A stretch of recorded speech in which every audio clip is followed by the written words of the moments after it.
रात किट्टू अपनी बस को चमकदार रोशनी में तैयार कर रहा था। हवा में एक अजीब ठंडक थी, जैसे कुछ अनहोनी होने वाली हो।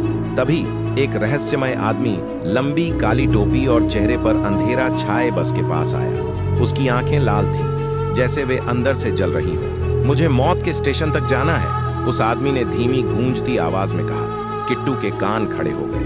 मौत का स्टेशन? उसने सोचा। बस रात के अंधेरे में निकल पड़ी।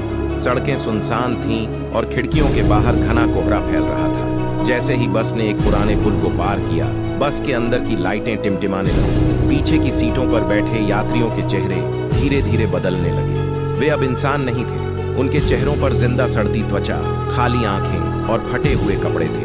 वे ज़ॉम्बी बन चुके थे। किट्टू के दिल की धड़कन तेज हो गई, लेकिन उसने खुद को संभाल बस आखिरकार एक सुनसान स्टेशन पर रुकी, जहां बोर्ड पर लिखा था मौत का स्टेशन, जहां आत्माएं अपने अंतिम सफर पर जाती हैं। वहां हवा में फुसफुसाहटें गूंज रही थी और जमीन पर अनगिनत परछाइयां। वो रहस्यमय आदमी उठा, बस के हर ज़ॉम्बी को बाहर निकालते हुए बोला, ये आत्माएं अधूरी थी, अब इनका सफर पूरा होगा।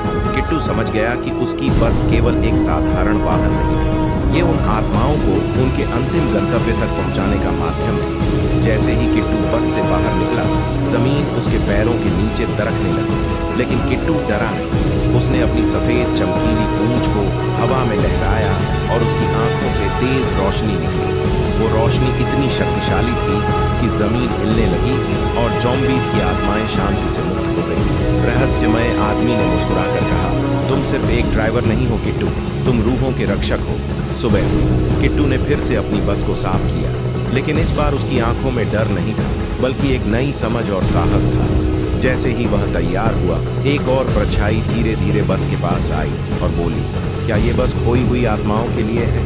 किट्टू मुस्कराया, अपनी सीट पर बैठा और बस को स्टार्ट कर दिया। जब सब शांत हुआ, किट्टू ने शापित शहर के खंडहरों के बीच चलते हुए देखा कि वहां बहुत सी आत्माएं फंसी हुई थी। किट्टू ने अपनी बस को उनके लिए खोला और जैसे ही वे उसमें चढ़ी, उनके चेहरों पर शांति छा गई। बस ने फिर से चलना शुरू किया, लेकिन इस बार वो आत्माओं को उनके असली घर ले जा रही थी, रोशनी की दुनिया में। जैसे ही बस चमकती रोशनी में गायब हुई, किट्टू ने पीछे मुड़कर देखा। वो अब डरता नहीं था, क्योंकि उसे पता था कि उसका काम अधूरा नहीं हुआ है। किट्टू अपनी बस को गैराज में वापस ले आया। उसने खिड़की से बाहर देखा, जहां एक और परछाई खड़ी थी। वो धीरे धीरे बोली, क्या ये बस अब भी कोई आत्माओं के लिए है? किट्टू मुस्कुराया और बोला, हमेशा।